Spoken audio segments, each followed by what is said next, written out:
Magical. Holy crap. Well, hello, gamers. Big D here. And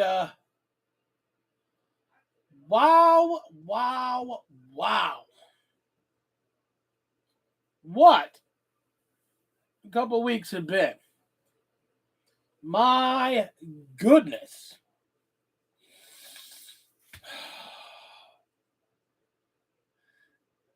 This shit is crazy. Look at this dude. Look at this dude. This dude. So, what's on the bench? Well, some of you might recognize this thing.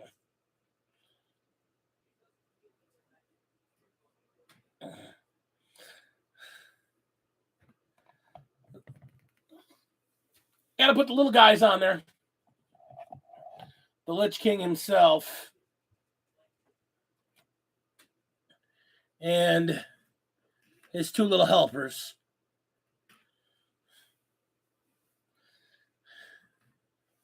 Does it go up there? I haven't even really dry fit these guys yet.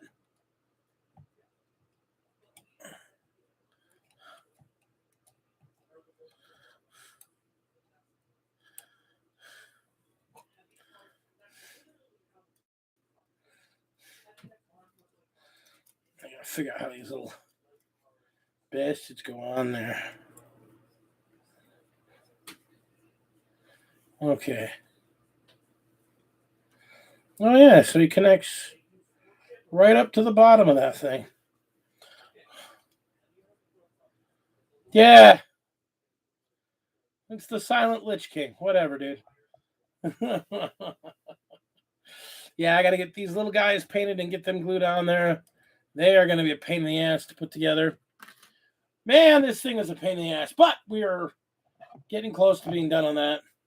Plus, we've been working on lots of Necrons. Oh. I've been thinking about guard, and while I'm thinking about guard and thinking about lists, I'm painting my Necrons.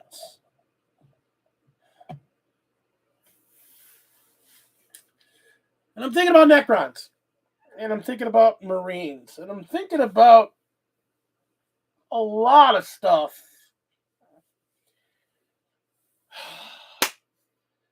And then 10th edition! Ah, shit! You gotta be kidding me.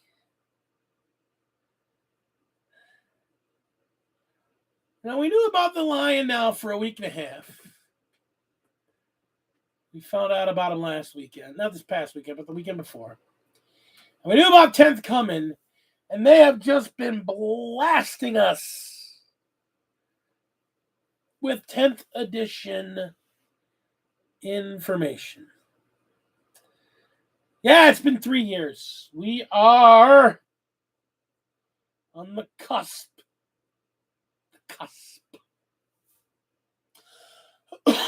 Of 10th edition. What do we know so far? Not a lot, to be honest. I mean, we know some stuff. But if we're being honest, we really don't know a lot.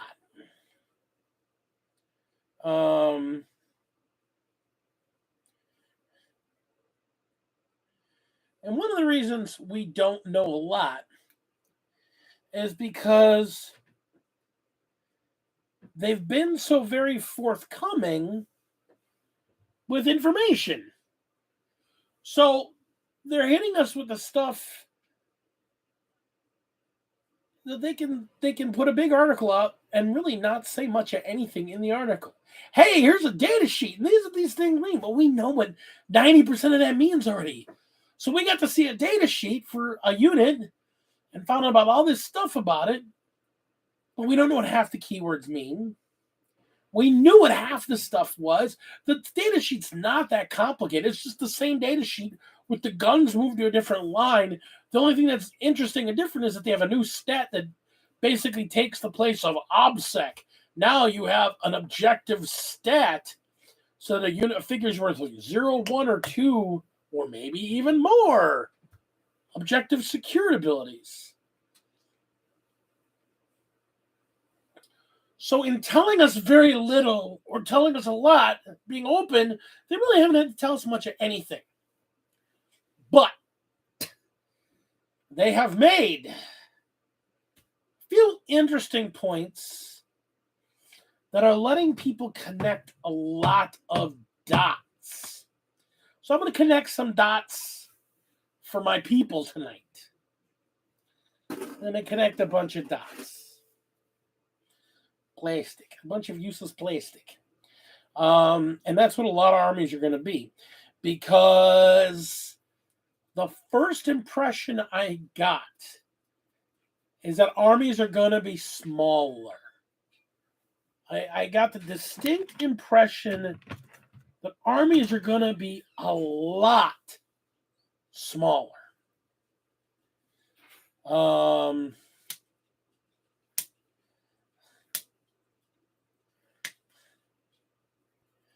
I could be dead wrong, but it's just the feeling I get from the way they describe things, because they want the game to run faster, and they made the point that the game runs too long, so they want to make it run faster, and they keep using those terms, run quicker games. Well, the first, foremost, and the easiest way to make a game of 40K run faster is to reduce the number of units in an army.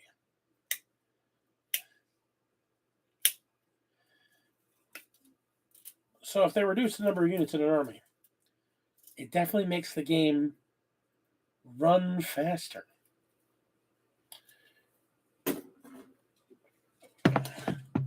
Additionally,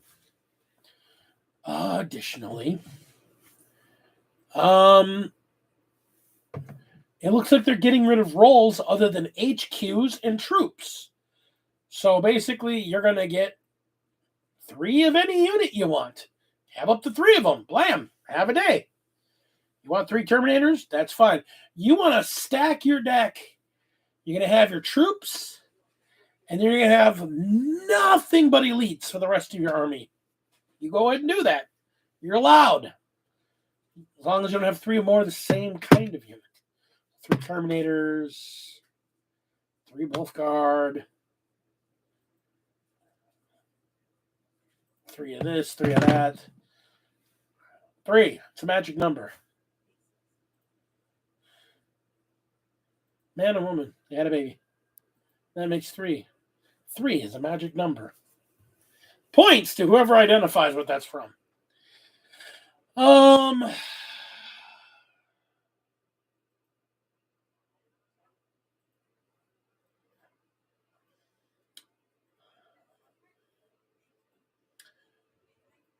It's going to be interesting. I think Arcs of Omen kind of set that already there.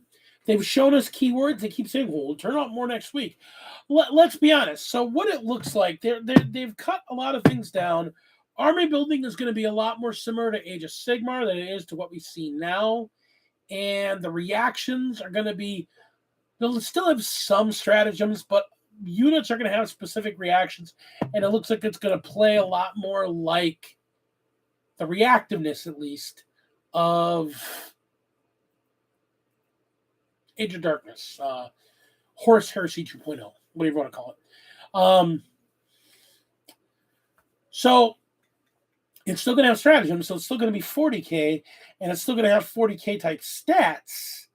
Although we did note that there is a lot of armor penetration seems to be scaling down. They've realized that armor penetration is why the game is so damn deadly.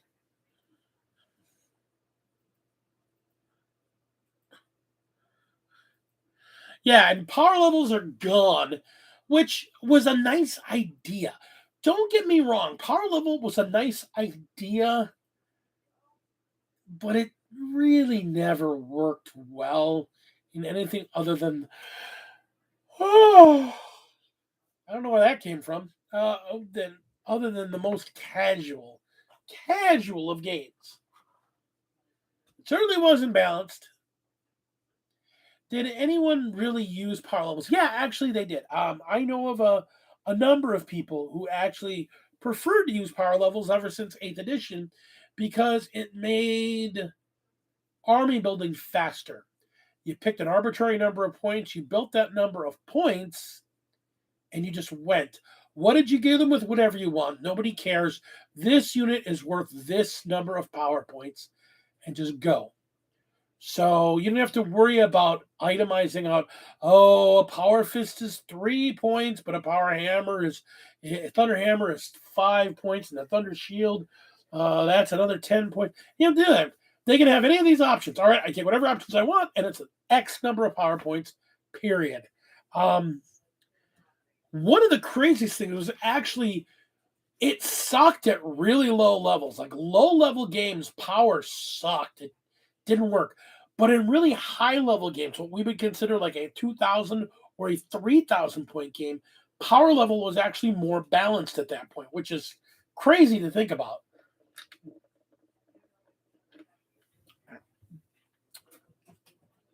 But power level was more balanced at high end games, but it just never really caught on.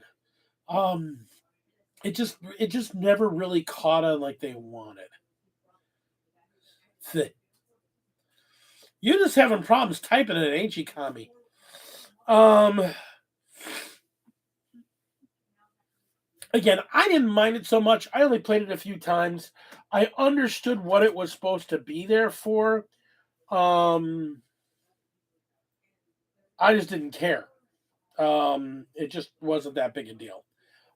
It was supposed to get you on the table faster. Whatever. So it's gone. And they're going back solid to points, which again is fine. Um, they're getting rid of a lot of the percentages and like they had before 8th edition, and they're getting rid of the roles that they added in 8th edition. So that 8th and ninth, there's going to be troops. You have to have X number of troops. There is still a troop tax, but they're giving all the troops abilities and they're making troops desirable. So they're really not a tax. That's the same with the points though too. So armies just steamroll. Look, I mean, that's very true. I still never forget. We were playing 500-point games, and I brought 500 points of Custodes, and that was 4 models. That was an HQ. No, it was. I think it was an HQ. I had a guy on a bike. Let's see. I had a guy on a bike. I had a squad of 3 dudes, and I think I had like one other unit. Yeah, I'm excited for 10th. I gotta agree with my guys on the team. I want to finish out 9th really strong. So we got a tournament in May. That's 9th edition, and I'm bringing like my best, my best possible, um, my best possible guard list to that. I'm doing a lot of looking and building and testing and building it so I can bring the best hammer of a list I can bring as guard and do my best to rock out in that. But here's the crazy thing. Like Warhammer Fest is the last weekend of May. And they just announced that you will be able to play 10th edition at Warhammer World at Warhammer Fest. They will have 10th edition there to play, which means the box sets are going to be there. Maybe not for sale, but they're going to be doing tester armies made from the box sets that are the 10th edition box sets. We're going to see the rules. We're going to see the stuff. They're going to be there the 29th. Now, Here's the thing. First off, they're not beta testing. Can't talk about who, can't talk about where, but I know people that are already playing 10th edition. They can't even talk about it because G-Dubs is like, yeah, we are not. After what happened with Miniac, they are not screwing around. They're not screwing around with people screwing up their IP. Now remember, we're coming up on the 1-year anniversary of that, which was at Warhammer Fest last year, that our buddy the Miniac screwed up the release of Horus Heresy and spoiled it live on Instagram. Good going, Miniac. But the reason I bring it up is here's the important point. They did the big reveal, the complete, absolute reveal at Warhammer Fest last year of Horus Heresy 2.0. They had boxes for play there. They had already been playing for a while, so they already knew the rules, and they were running test games there. People that actually went to Manchester were playing the game there. 3 weeks later, the boxes went on sale. Or 2 weeks later, they went on sale. They were on sale for 3 weeks and then delivered. So we're talking first week of July, we're going to see 10th edition if they use the same release schedule, which I believe they will.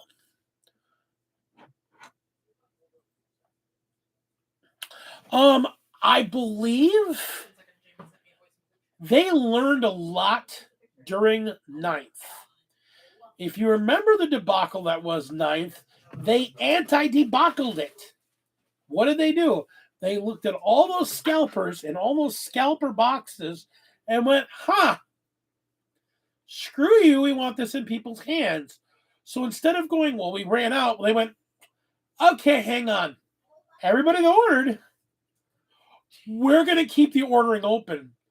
And they let people order and keep ordering and keep ordering and keep ordering that release box for like a month. And they had it after they ran out of their initial slot, they had it up for build to order.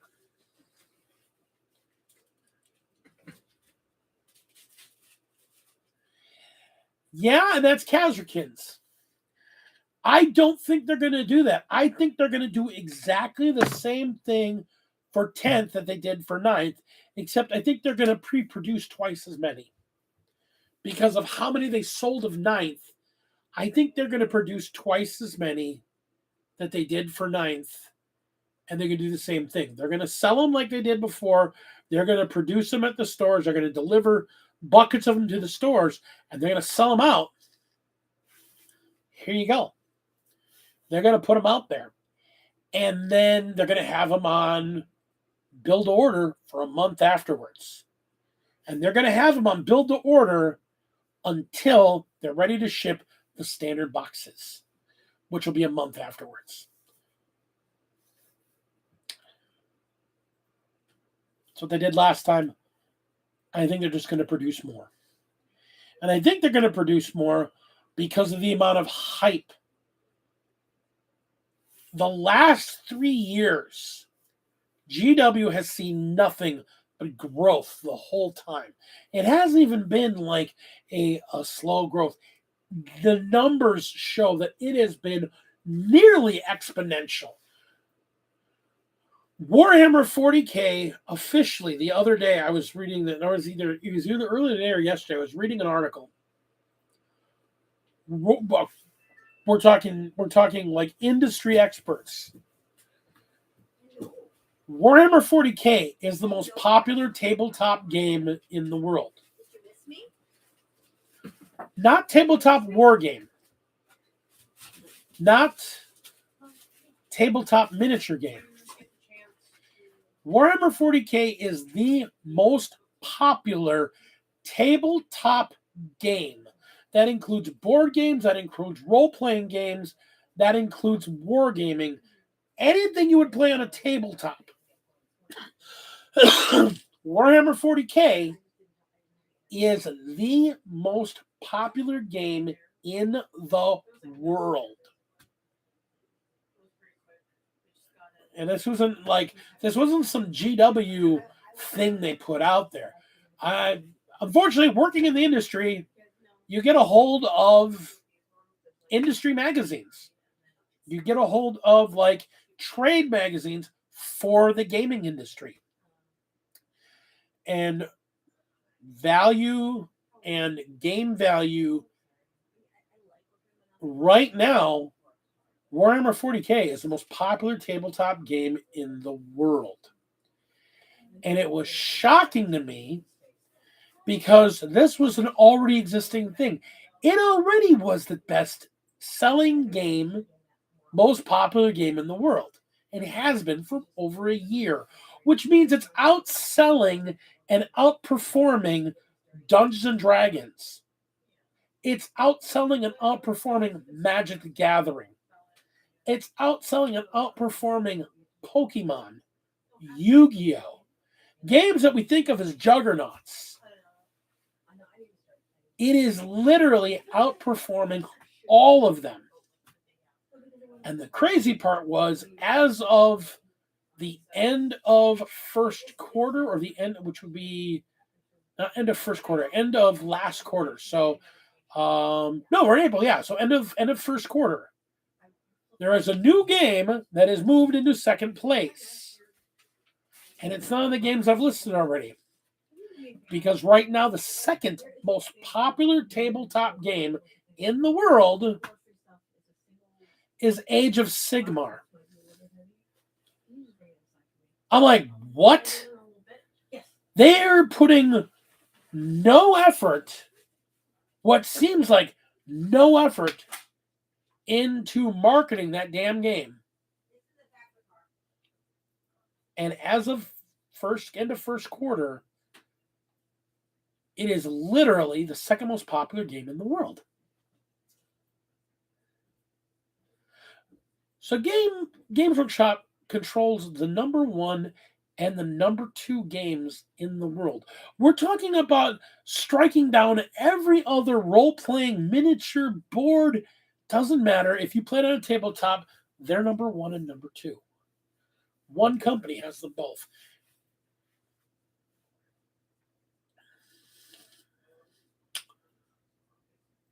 Holy shit!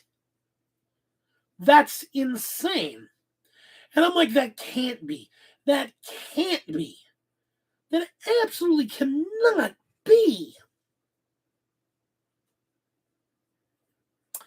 And then I thought about it a little more.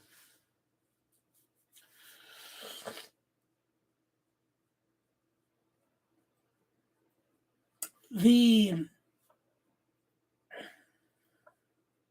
Best Coast players track how many ranked games are played a week.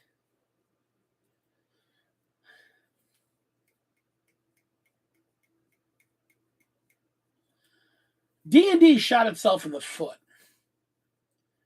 and it lost a huge market share. It's trying to recover, but it lost a huge market share, and that's what let Age of Sigmar jump into second place. That's a scary thought, that the market shifted that hard, that fast.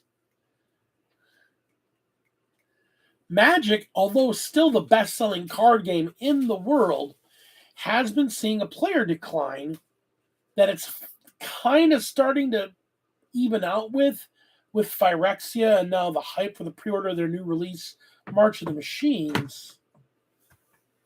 But it still comes down to, and it's the scariest thought, what's the competitive scene going on? You got Friday Night Magic. You got stores that might have a D&D game in them. But virtually every weekend, just between the US, just between North America and England, there are dozens of tournaments every weekend. And every tournament means that there are people playing during the week to prep up for that tournament.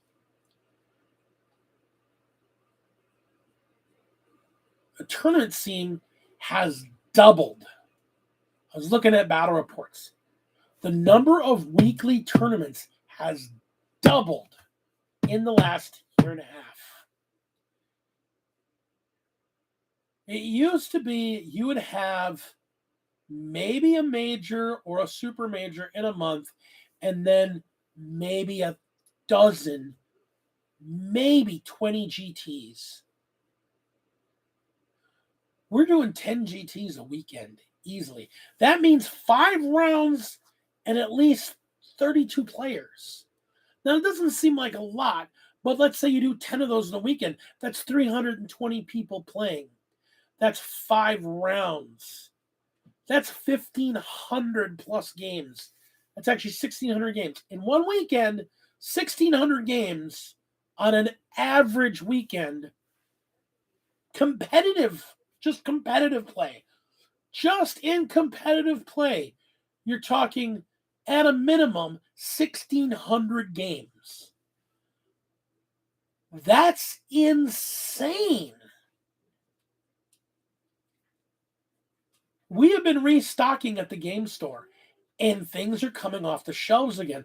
People are gearing up. People are gearing up for the new season. People are gearing up for the new edition. People are using an excuse to buy a new army or get a new army in place. We're clearing shelves. These combat patrols are getting people into new armies. These boarding patrols are getting people into new armies. It's freaking crazy. Warhammer is selling like nuts. People are playing it like crazy. I'm seeing new players every other week come into my store. I'm seeing new players come in and buying new figures and playing new figures and buying new figures and buying new figures and buying new figures. Hey, I'm getting a new army together. I'm going to do this. I'm going to do that. I'm going to do this. What do you think of this paint scheme? What do you think of this? What do you think of these guys? What do you think of these guys? Are these guys okay? Is this unit cool? What do these guys do? As the Warhammer guy at the store, I field a lot of questions. It's kind of crazy. Because our store doesn't do shit for volume compared to like other stores. And I still get a lot of questions.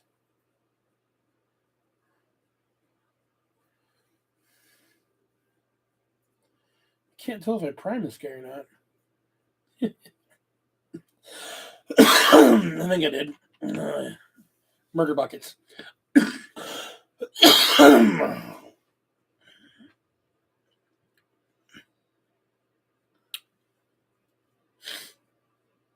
And now Age of Sigmar is selling like crazy. The same thing's going on with Age of Sigmar. You're seeing people going, well, 10th edition's coming, so maybe I should get an army ready for 10th edition. Or maybe I should let my army sit for a minute because I'm not sure what faction's going to be great. And I'm going to work on my Age of Sigmar army. And I'm seeing a lot of Sigmar go out the door. A lot of Sigmar go out the door.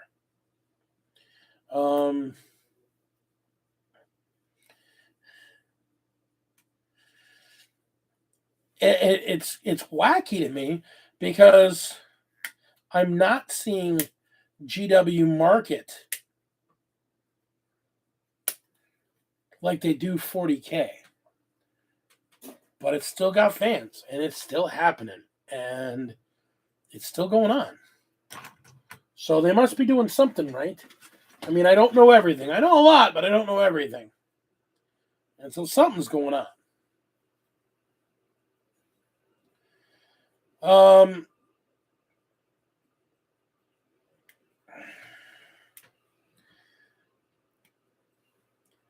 Now, one of the crazy things I did see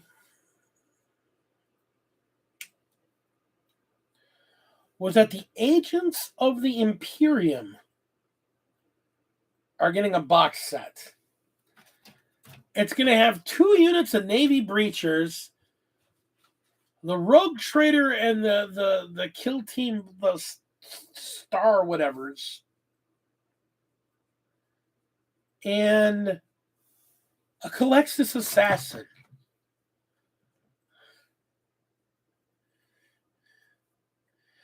And they're specifically Agents of the Imperium. So I gotta wonder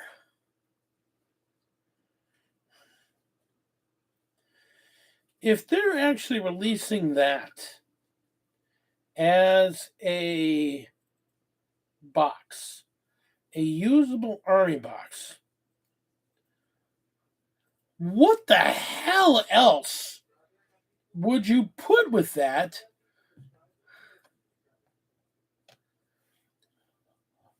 You think that? I don't think that's the case. I think honestly they've got a plan here. I honestly think that they're working on an actual like Imperial, not Marines, not Army, like a neutral, if you want to even call it that,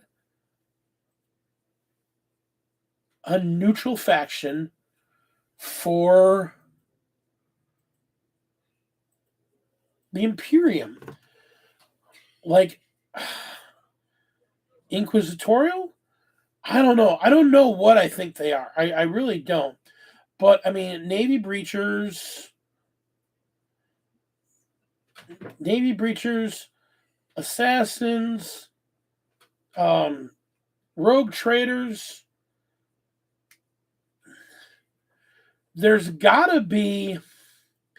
Well, and the thing is, they can be right now as part of the Imperium. Right now, as part of the Imperium, they can be added as a detachment to an Arcs of Omen detachment of any Imperium aligned army without anybody losing their abilities. So let's say you wanted some cheap action doers. You could take the Calexis Assassin in the HQ slot, or in my case, I'd probably take the Vindicare Assassin and shoot out some mortal wounds. A couple squads of Navy breachers, and use them as action junkies in the back end of the field, and say, especially if they're cheap, use them and then run Marines up to actually take the main force of the grounds. Put the Marines in the front to actually hold things, and leave some cheap guys in the back to babysit that don't take up any important slots. Again, it's weird, but this whole Arcs of Omen story has been weird. It's just been weird on a whole.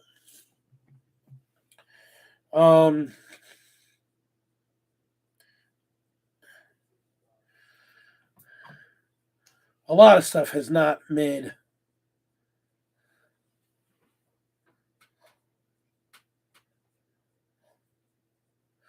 a lot of sense.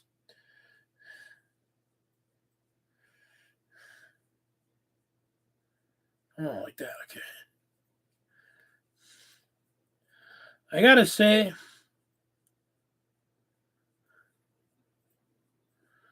the Silent King models, on the Silent King model on a whole, and the little shits that come with him, like, obviously, these were super easy to put together. And whatnot. This whole model has been an absolute bitch. there's so many pieces of this thing that look like they're supposed to be floating, so they're only attached with like a minor detachment. Like there's so many parts that even glued are still very wiggly because they're just supposed to be like hanging out in the air and just. So the whole thing is supposed to come down and fit on 4 points. And if you don't have everything shaved perfectly and sanded perfectly and lined up perfectly, it doesn't go on straight. It goes on crooked. And I'm okay with it, but at the same time, it's like, yeah, the whole back, I can't unsee the fact the whole back end is slightly off center. And it just kind of annoys the shit out of me.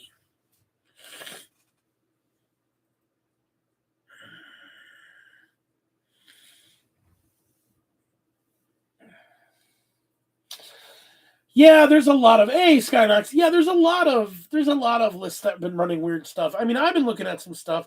I kind of wish I had a few more units of heavy intercessors because I had a crazy thought for an Iron Hands list that I was messing around with, one of my other favorite armies. I was messing around with some ideas for Iron Hands, and the idea of just sticking six groups of heavy intercessors to just dominate on the back line. I mean, those are all Gravisuit guys, so they're highly durable, and they can just sit back there with their 5-up, feel no pain, and just be like, yeah. I mean, 6-up, feel no pain, whatever their feel no pain is. But I mean, they're just like, oh my god, they're just like they're gonna be there, and they're all gonna have heavy weapons, and they're gonna be shooting, and it's gonna be lovely, and oh my god, and but I don't have that many heavy intercessors, um, so I've been messing with some wolf ideas. And that's when I just finally went back. No, I'm working on guard right now. Guard is one of the strongest armies there is right now, and I'm actually getting really good with guard. So why not just focus on guard through the end of 9th edition, and then when the new edition starts, then swing into another army that I have and start with fresh rules. So either bring back my Tau or bring these guys to bear or break out my Death Guard again, depending on what their new rules look like. It'll be interesting to see. I was able to get a real deal, and I figured rather than wasting my time printing them, I bought a bunch of these that were on sale. They were on like on a 40% clearance. So I got a bunch of clear trays from the old Apocalypse line. So a bunch of 32s. I actually bought 25s, 32s, and 40s. So I'd have just for whatever I need. I mean, the 32 comes with 12 in here. The 40, the 25 comes with 18 5-man groups. And I think the 40 comes with 8. So I think this would be cool. But like I said, they were 40%. They were 40% off, and I'm like, yeah. Now they're worth buying. When they were their full price, no.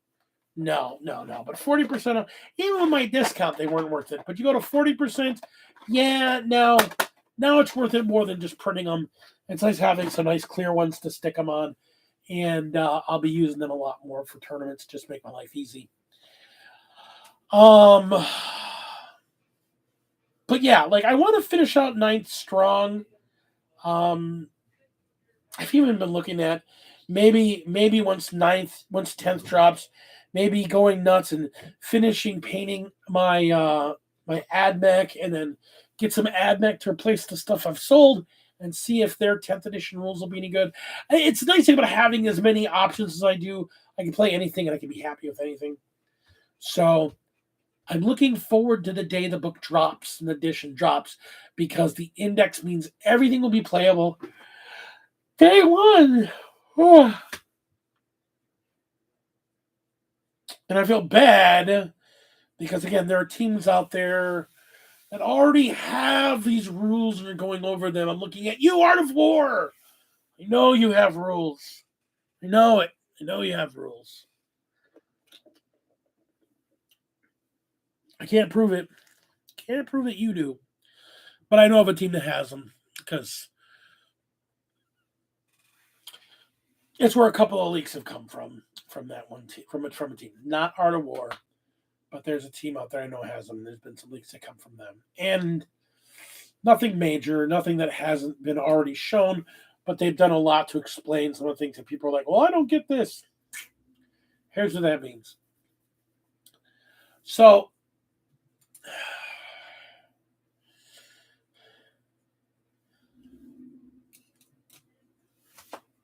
I kind of want 9th to be over now. I just want it to be done. Let's go to 10th. Let's just go. Let's just go. Let's go, bro. Let's do it. Let's drop it. Let's go. But I understand we got to finish out the 9th edition a couple of months. Probably won't be actively playing tournament 10th edition until what? July, August? That's 4 months away. I'm going to play 10th now. I want these rules now. I wonder what's going to be good now. Especially now that they're making it seem more and more and more like they're going to not really have a difference between Primaris and Firstborn. They're just going to be Marines. Like, it doesn't matter. Marines are Marines are Marines. Which is the other way they could go that a lot of us older heads are like, all right. So does that mean you're going to give us new versions of our tacticals that are going to be upscaled? So they're not the little tiny Marines anymore. They'll actually be upscaled to be closer in size to Primaris Marines. That'd be cool. Or are you just going to print? Are you just going to make tactical Primaris Marines where you're just going to use the Primaris bodies and just make them with tactical weapons, which is what they should have done in the first fucking place. They should have just done that right off the bat. They shouldn't have called them Primaris, though they shouldn't have called the Marines Primaris. They should have called the Mark 9 or whatever the Primaris armor. They should have called it Primaris armor, the new Mark. Like the Mark 6 is the Corvus armor, and the whatever armor. They all have their names. Make the Mark 9, because the Mark 10's the Gravis. Make the Mark 9 the Primaris armor, and just upgraded the Marines' gear. That way you can have an excuse. Well, why are they bigger? Because we made new models. And just be done with that. Copyrights. They're Adeptus Astartes. They're already past that point. They solved the copyright issue back in 7th edition when they stopped calling them they're Space Marines. They're the Adeptus Astartes. We know we can't Space Marines, so we call them the Adeptus Astartes. With the Primaris armor. And they could just move them right in there. And they could have avoided all the drama. All the drama. Because they could have killed all the old kits right then and there and just redone them in the new Primaris armor. Primaris armor tactical Marines, which are the same goddamn Marines, they're just taller. To be honest, you are having all kinds of problems typing tonight, Kami. This is hilarious. I just see message deleted. You get like halfway through a sentence, you get all overexcited, hit an enter key. Oh my God! Look at you.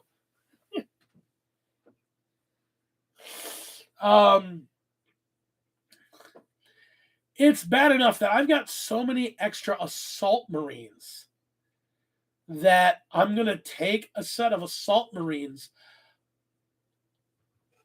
I'm going to take a set of assault Marines, and I'm going to not put backpacks on them, and I'm just going to put jump packs right on them, and I'm going to use not assault Marines. What do you call them?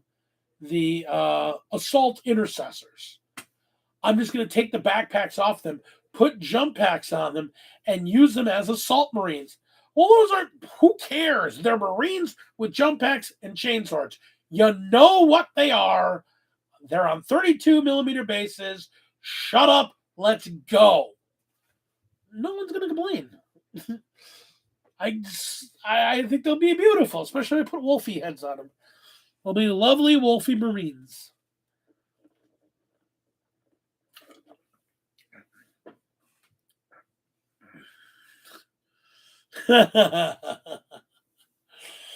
What state are you in, Kami? Nerds will bitch about anything. That is an absolutely true statement. Nerds will bitch about anything. Looking at you, Knox. I'm just kidding, Knox. I love you. I'm just giving you crap, man.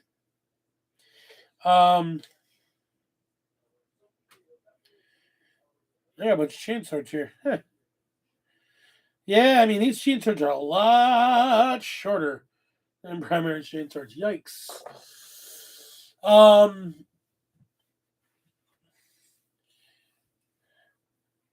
gonna gross out poor Knox here. I've got some extra Age of Darkness Beaky Marines.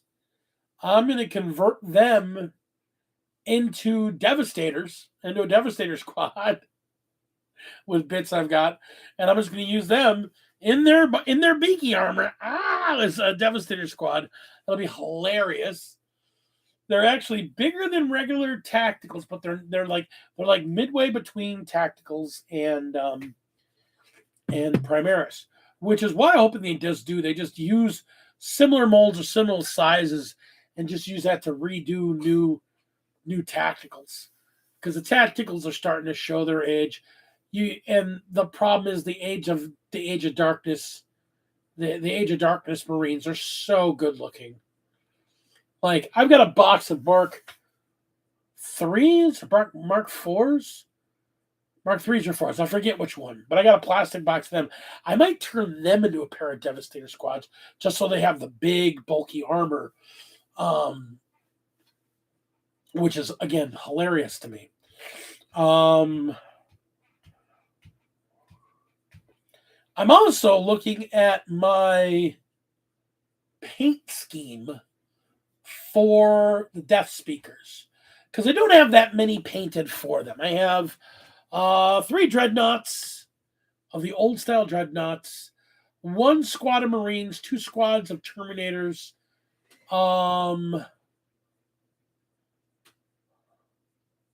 and a Predator that I have in the gray with the purple highlighting. And I might redo that paint scheme. I've been messing with some ideas for a paint scheme. I originally did them in like a blood red and white as their colors. And I'm thinking I might go back to that. It means I'll eventually have to strip those guys and repaint them. And I might at some point. I don't really care. I mean, they're just some extra models. I have so many models to go with. But I've been thinking more and more and more and more about the lore behind that Iron Hands army that I'm running. And I think they claim the Iron Hands as their chapter, as their progenitor chapter. The reality is that they're a chimeric chapter that I've been running them as. I kind of want to go deeper. I want to get really heretical with them, because if I'm not committing heresy, I'm not happy. So I'm thinking I'm going to switch their colors up so that their main armor is Gal Vorback red and their cloth is white, or like a cream color. So they're Gal Vorback red with white, and then the metallic color is gold. But not like a bright gold, but like more of a kind of a watered down kind of a, what they call, it's Vallejo uses it, calls it old gold. Either that or go with a copper, like go with like a very bright red coppery color, like what do they call it? Plague bell copper or something. And I can use some verdigris on them. I'm not sure. I might stick with just the old gold, but then that way when I do the shoulders, I do the whole armor in red, rim the shoulders in gold, and any metal on the armor, do that in a little bit of gold. Any cloth, do it in white or like a cream color, like like mummy wrappings, because again, they're still the speakers of the dead. And then do the shoulder inset in black with the white skull on it. And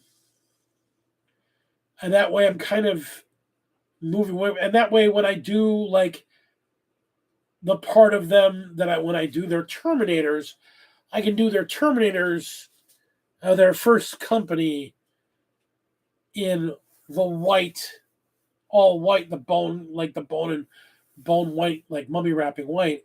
And instead of doing green with them, I can do them in red, the cloth.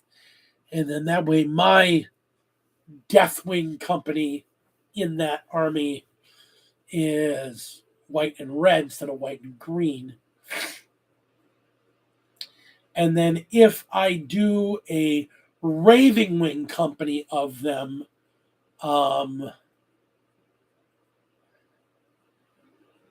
instead of calling them the Raven Wing, because they're all going to be named after like grave stuff, like because they're still the Death Keepers or the Death Speakers.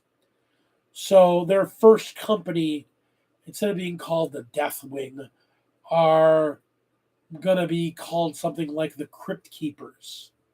And then their cycle company will be the Crypt Runners. And the Crypt Runners will be not in red or white, and probably be a fourth color. I don't know, because I'm going to still do the shoulder inset in black, so I might pick like another color as another offset color, so I don't just do them in pure red, like it's red. And I don't know, I really like the idea of bisecting them too. So I don't know.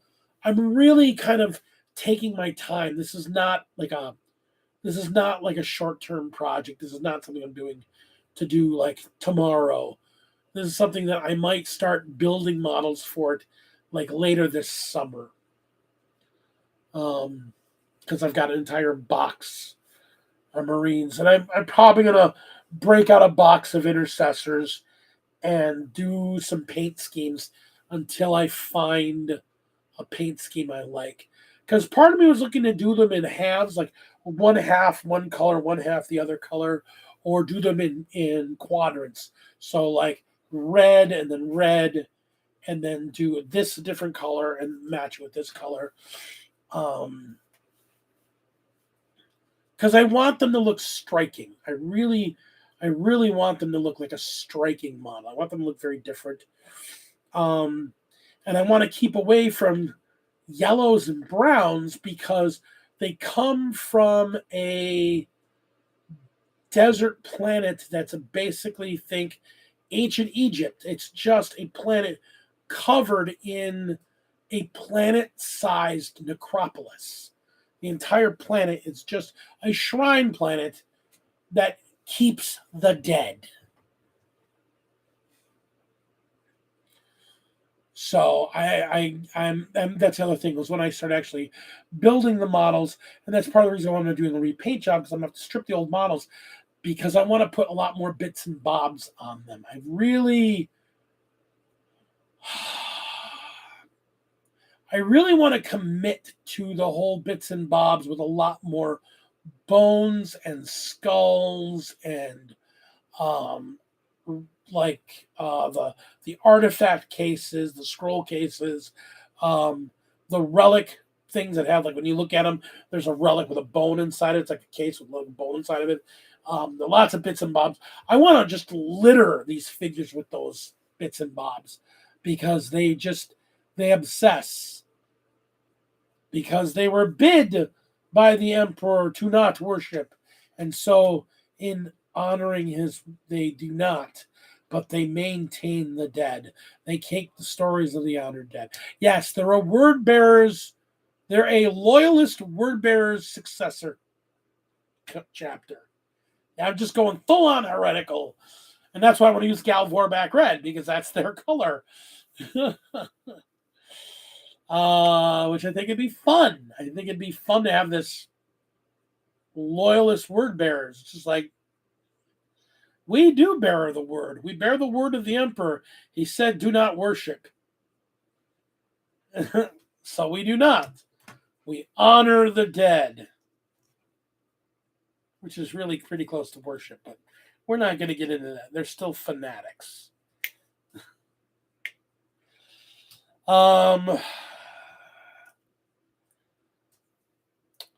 Heat Knights of Slaanesh got their release. The Blades of Corn got a release. I haven't had a chance to look at the new rules yet for either. I'm hearing the Blades of Corn rules are very good. They have been very bad for a long period of time, apparently. And apparently the new rules are really good. They're not like, oh my God, they're so overpowered. No, they're just good. They're just good for them. And I was able to make a trade with somebody for some units that I was not using and did not want and do not need. Was able to get a bunch of Blades of Corn, older stuff, so that when Shannon really sits down, they're already built, some of them are already primed, and she can just start building her bloody Blades of Corn dudes and maybe get her back into the game that way. Or if nothing else, just get her painting more and more and more. She's been so consumed with working on this piece for the Commodore that she hasn't even really looked at figures much lately. So it's been a thing.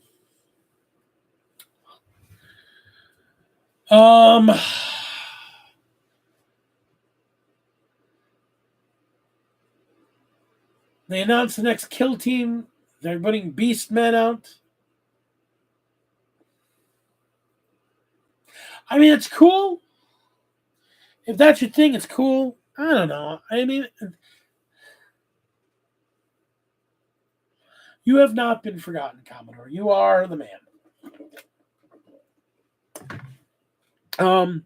Side hobby note. I went out to Walmart and they have these Sterlite containers.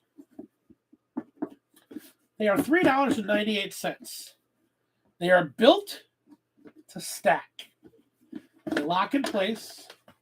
They're very sturdy. They're very stable.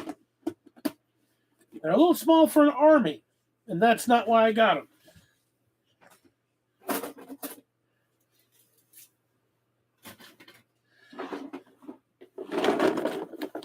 Paint. My paint collection, the amount of paint I have is massive.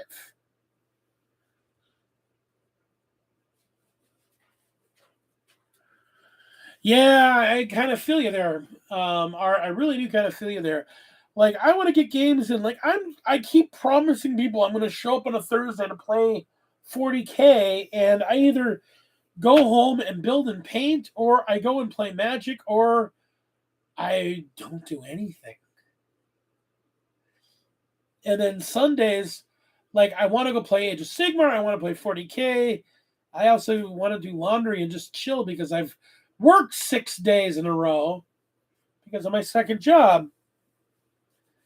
But I've taken off. So the May RTT for Warpstorm I will be at. I will be there in May. I'm not going to be there in April, which is next week. Next week, not this coming weekend, but the following weekend.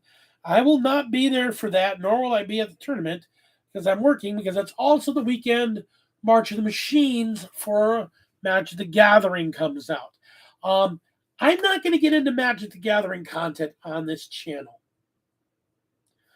But now that I've been back into it for a year,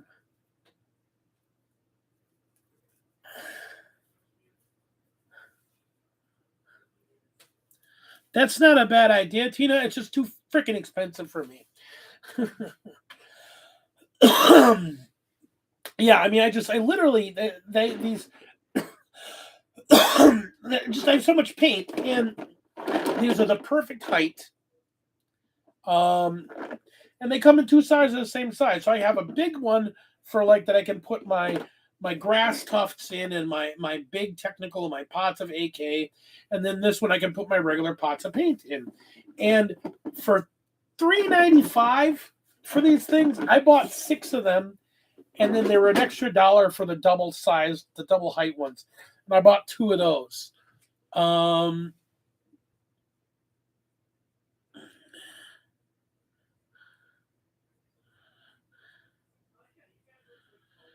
yeah, I do too. I kind of hate that foam with the zigzags. I think that's kind of one of the worst designs.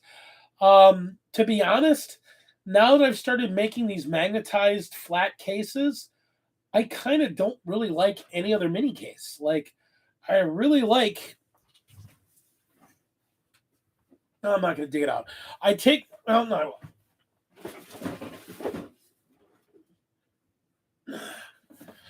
I get the small underbed size case from Sterlite. I take flashing, which is just the right width. I cut it to length, and I epoxy it into the bottom of the case, and then I just put magnets in the bottom on the bottom of my figures. And I mean, I can get a whole army here. I mean, as you can see, I've got 2, 4, 6, 8, 10, 12, 14, I have 15 scarabs, 20 warriors, and right now 18 Scorpic destroyers with 3 of them unpainted because I don't need.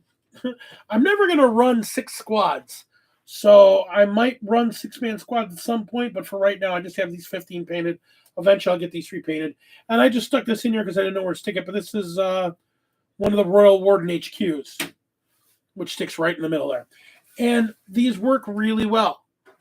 And I mean, when you get 2 of these for $10, the flashing it's the flashing used for roofing.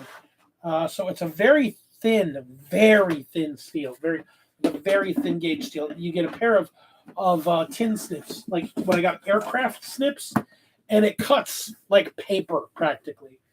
Um,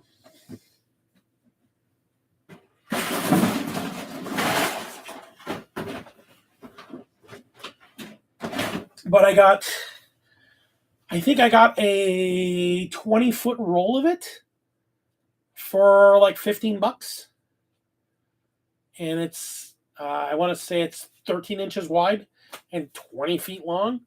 And so the 13 inches wide fits right inside the slip, and I just cut it to length. And then the clipped end, I just use a very pair of thin boards and just fold it over enough so that I can just take a mallet and just mash the ends down. So that gives it some rigidity, and it makes all the sharp pieces go underneath. And then glue the whole thing down, magnets in the bottom of the figures, and the whole army sits in place wonderfully.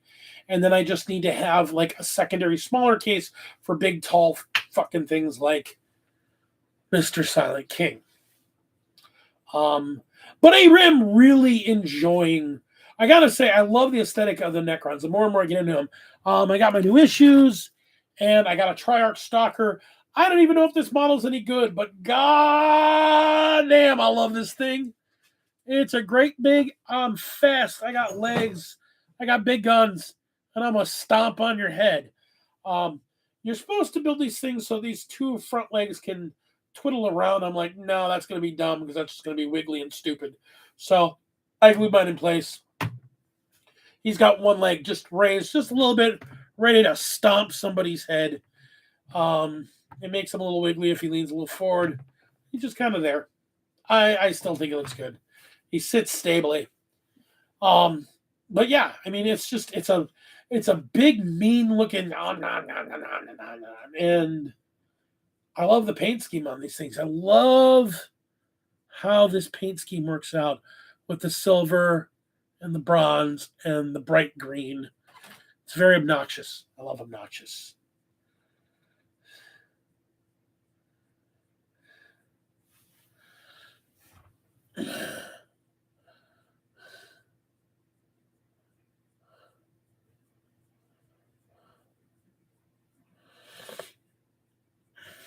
Yeah, the problem with duct tape, I tried a couple different ways to get it down there, and I found too many ways they pop loose. So I use a combination of some two-part epoxy just to tack it a little bit down, and then hot glue. But the thing is that I had to go in, and one of the things I do is I take sandpaper and sand anywhere it's going to be glued in place, and then scuff it a little bit. Sand it really hard with like a really rough, like a 120 grit. So it's kind of a really looking sand because I'm not sanding it to make it smooth. I'm sanding it to rough it up, and then maybe even take a dull X-Acto blade and just kind of go and just scratch and scrape through it so that there's something for the glue to just really lock and cling into. And you run a heavy bead and it locks in place. I mean, I've got a number of cases of it. It seems to be holding really well. I'm digging it. I'm not like throwing the cases or keeping them on their side. I mean, I'm keeping them flat bottom so they just don't scoot around too much. But it keeps them secure. So if I bump, they don't go, oh, because that's part of the problem I have with some of my Marines. I've got a lot of Marines that an arm is snapped off or a sword is snapped off, especially with resin models, because they bump and jolt and then a resin piece snaps off and you're like, I got to glue the crap out of this again. And eventually, after the third or fourth time you glue it, it looks like, oh, he's just got big globs of nothing holding him in place. So I hate that. So I'm trying to avoid that greatly. And these cases seem to be doing it for me. There is the ability to go to smaller cases, and I've thought about that as well. But I got to purge more shit out of this house. Purging, it's a thing.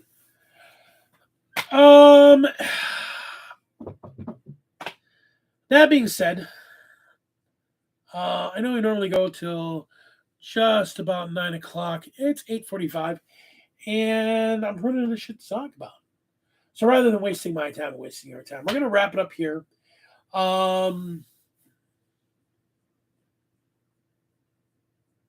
Next week, I want to dedicate some more time to Age of Sigmar again because my Osiark Bone Reapers are finally getting their new codex. And I want to talk about them because I kind of want to play the Osiark Bone Reapers, but I kind of want to cut them up and use them for parts for my Marines. So I have some decisions to make. And a lot of it will be based on what their Vanguard box looks like. Because if their Vanguard box is cool, I keep them and then I'll have to find other ways to get bits.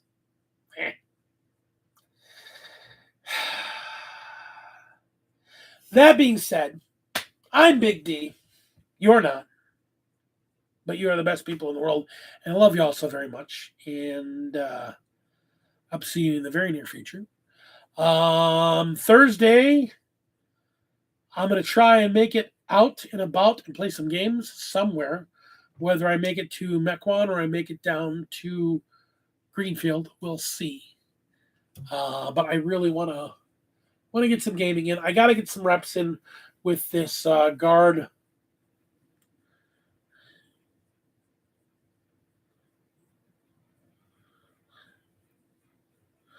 Five horse dudes, some guard, a harvester, and a soul reaper. Yeah,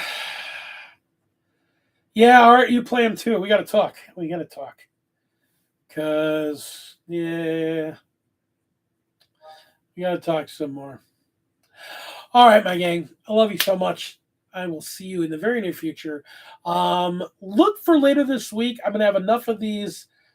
I'm gonna have enough of these Necrons painted. As soon as the Silent King, we're gonna have enough painted that I'm gonna be able to do of my new Necron army. Until then, keep rolling dice, keep playing, and we will see you at the table. Stay epic, my friends.